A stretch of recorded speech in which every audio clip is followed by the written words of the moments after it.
nobody's listening. But it was just like, I don't know, 15, 20 seconds behind. Yeah, it's always like, okay, is it happening or not? And I feel like my LinkedIn just scrolls. Like once I press go live, it just totally doesn't do anything sometimes. Oh, what? So, yeah, who knows? I'm trying to pull it up so I can I know for see comments. I know you're going to be better about the comments than I am. So, Amanda, Yes. should we take a deep breath so that we don't stress out? Ah, hold on. I have you not on mute. Okay, there we go. Now I have it on the side. Yes, Okay, let's take perfect. a deep breath. So, rejection con, cringe or no cringe? Like, how are you feeling now that it's over? Um, so much better because I was stressed about it for probably like 2 months, like since I submitted the talk. But I feel like so relieved now that it's done as someone who does not do public speaking. Um, Correction, someone who does public speaking, True. because you crushed it. You did really, really, really good. Thank you. I like don't want to watch it back because I'm like, oh gosh, I just can't watch that. Who knows what I said or what I forgot to say. It's just like listening to a voicemail you left. It's like, is that me? Yes. Yep. It doesn't ever sound like what you think you sound like. Yeah. Oh, for sure. How did you choose your topic? Um, Or actually, why don't you remind everybody what the topic was? the topic was 5 rules for building a brand that isn't complete and utter garbage. So it was a lot around like creating a community, less of a brand, more of a community, and how to do that based on like what you want your customers to feel versus your actual offerings. Um, I ch- Honestly, I submitted the title of it before I really knew what I was going to talk about. Ooh, that's So it was like they had like one more day left to submit it, and I was like, oh, I'll just throw this in there and see what happens. And I was like, I'll figure it out afterwards and put something together.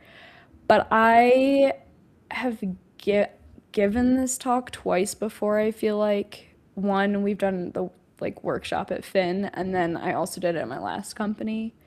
So I was like, I feel like I feel confident enough to be able to just talk about this and not have to mhm. like read the slides the whole time. I think that that's something really important is that you have to have a topic that you A, know about Yeah. and have a little bit of experience with. The worst thing is to have a presenter who presents something that they don't even like put into place. Yes. Oh, yeah. And it's very evident when that happens. Yes.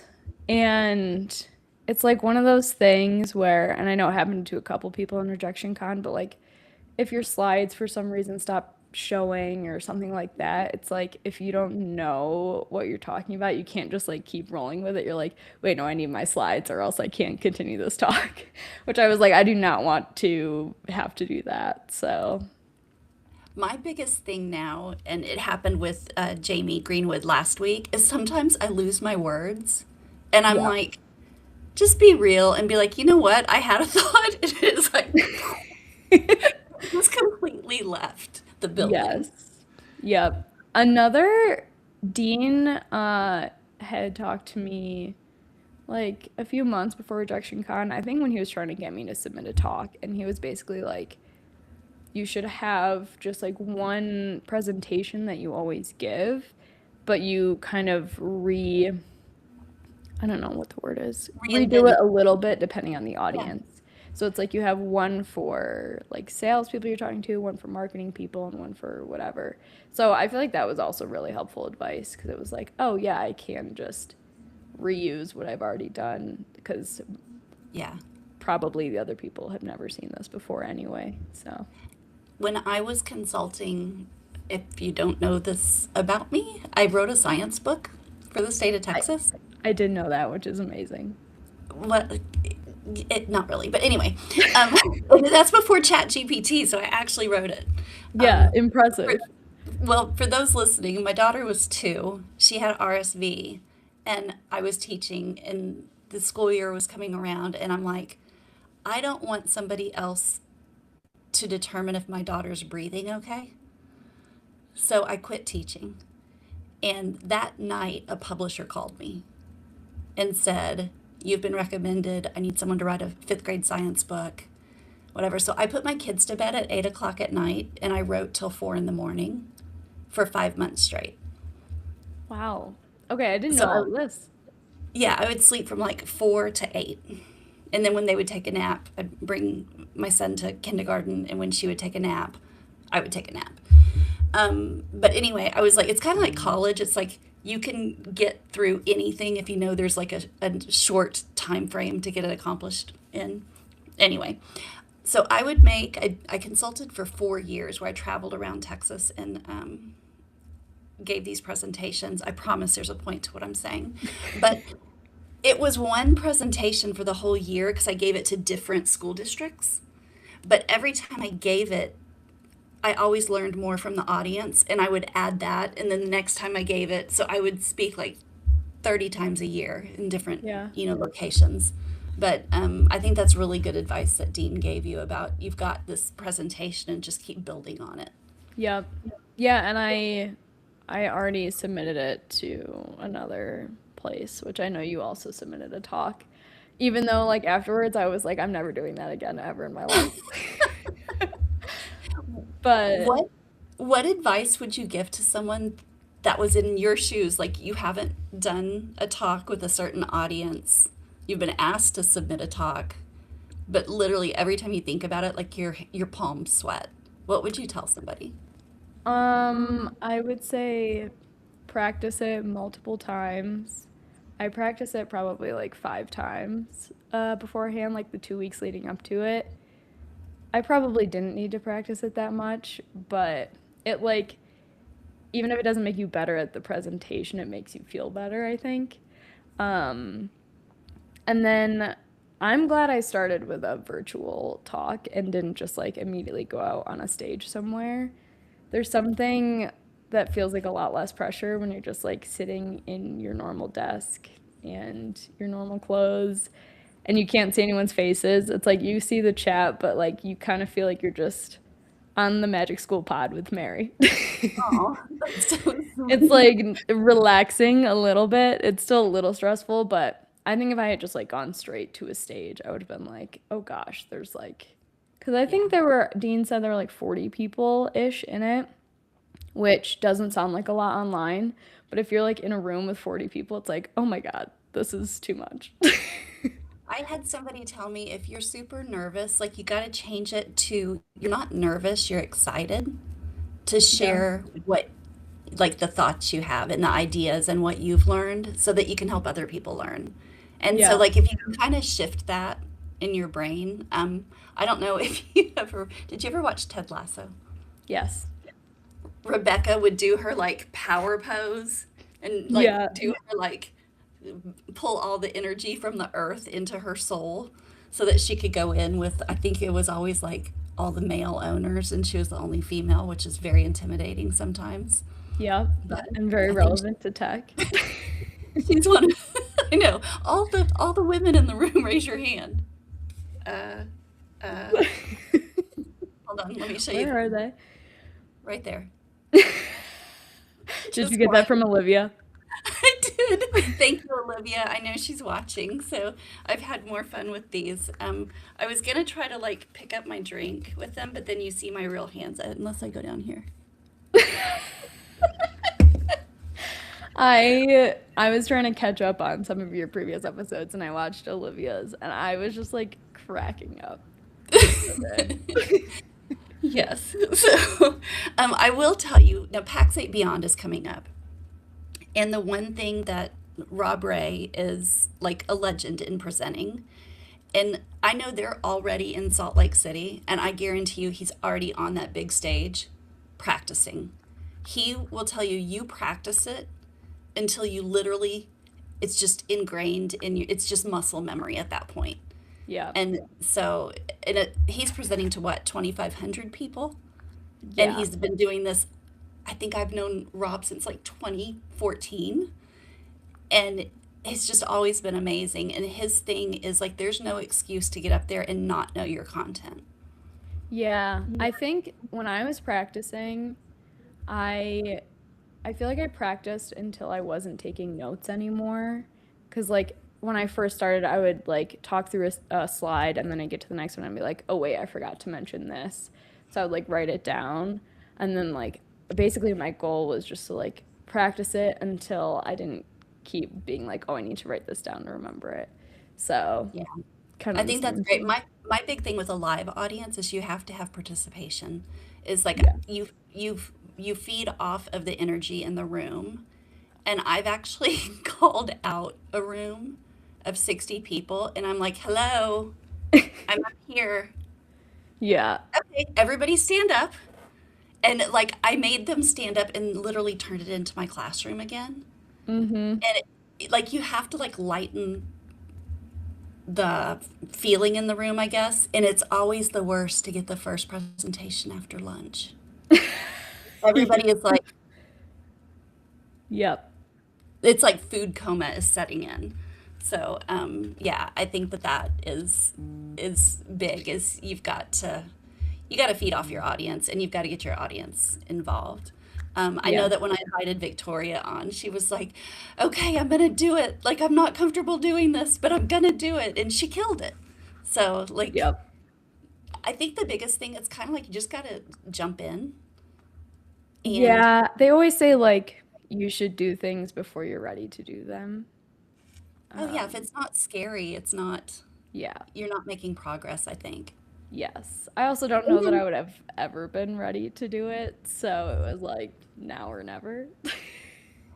and what if you flop?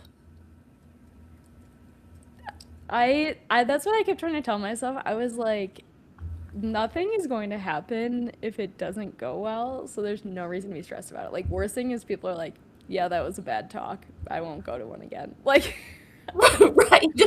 And I Like, was like, okay, it's for charity. Like, I'll worst go cry. thing comes to worst, they paid to like give money to a good cause. There you go. So, I'll just curl up in the fetal position for a minute and I'll get over yeah. it. Yep. I one time I was down in South Texas, Brownsville or New Braunfels. I don't know which one it was. But I always wore like a button-down shirt and like slacks, like a banker outfit kind of. And I realized at the hotel that morning I forgot my deodorant. And I was gonna be Um, presenting for like the whole day from like 8 in the morning until 3. And so I run into a gas station or whatever, and all they have is the aerosol. And so mm, in my rental car, I'm like doing my shirt and like I sprayed this way and I had a giant deodorant stain. So I had a light blue shirt and then like a navy blue stain. And so I went into the room like this and I was like I had 200 teachers in front of me and I was like, "All right, let's address the elephant in the room." I just put my hands up and I told the story, and everybody was like, "Yep, that could have happened to me." It's just like, just yeah. own it. Just Yeah, I own it. feel like the best thing to do is own it. And it like makes you feel better after. I feel like you're more comfortable. It like gets the jitters out. Because that's like when I joined the talk, I was like, this is the first time I've spoken and I'm stressed about it. And then like I feel like after I said that, I was like, all right, everybody knows that I might screw up and it's fine. Right. I used to say, like, I could talk to a class of like fifth graders, 30 fifth graders, but then I would stand up in front of their parents and I would turn into a sheep. And my voice would do that. And it's like, there's no difference. They're not gonna, like, it'll Yeah. be okay. Hmm. Oh, that's so funny. Um, do you think you'll do it again? Um, Probably. I submitted another talk, so we'll see if it gets accepted. I'm doing that as more of like a workshop though, which to me, for some reason, that sounds less stressful. Like actually interacting with people, I feel like I'm like Yeah. walking around and helping them. It's like more personal. It's not like, oh, I'm gonna screw up what I say in this I presentation. feel like a workshop, you're the tour guide. Yeah. Like you're just like guiding them through like exercises so they can make discovery. Mm-hmm. And you're not just talking at them. I think that is the worst presentation is when you feel like you're being talked at. Or when people get on stage and just cuss to cuss, like for value. And Yes. like I know you're smarter and can think of different words. Yes. Oh my gosh. I feel like we talked about that the last time I was on here with comedians. We did. I Yes. forgot about that. I totally agree. But yeah, I that was like one of my big fears doing it was like, oh, I don't want to do this and nobody interacts with it and it's like I have no clue if they're getting anything out of this. It was like I Yeah. definitely need to do it in a way that I can like organically get some feedback. So, Yeah, yeah. I'm a big when I do a workshop, and that's what I submitted to was also a workshop. Like I want chart paper, I want markers, I want like who's your scribe. I want to have like jobs and roles so everybody knows they're going to be participating. Yes. And it's Okay, fun. It's not like do this on your laptop. It's like, no, we're writing this down old school style. yes, I agree. I totally agree. We're past time. We're at Oh 12:16. my goodness. Where does Chatting the away. time go with you, Amanda? You just make everything fun. Oh, you make everything fun. Also, I feel Oh. like once you've done a talk that's like 45 minutes, it's like, oh, 15 is nothing. Okay, so the next update will be as if your talk was accepted. Yes. And it's for, we both submitted for anyone watching to Cyber Marketing Society, their Cyber Marketing Con in November, I think, in Austin. In Austin, yeah. Yep. So that will be So, fun and go check them out. And if you haven't already followed Amanda on LinkedIn, um, be here next Thursday, same time, same place. Grab your lunch bag and, you know, have your PB&J while you watch us do silly stuff. yeah. And come see us at PAX 8 Beyond if you'll be there. Oh my gosh, it's going to be amazing. Yes. Also, Mary has been putting together a virtual categories Mm. game that we just did it with our team, and it was so much fun. We ended up doing it way longer than we had planned on doing it because no one wanted to leave. So, highly recommend signing up for that. Yes, and it's all about community, having fun. I always say one of Finn's core values is we are seriously fun. So we like to spread that in the community. So check it out. I believe that I'm sorry, Finn made a post about it on LinkedIn. So go to Finn Security on LinkedIn and register. Yep. Bye. Awesome.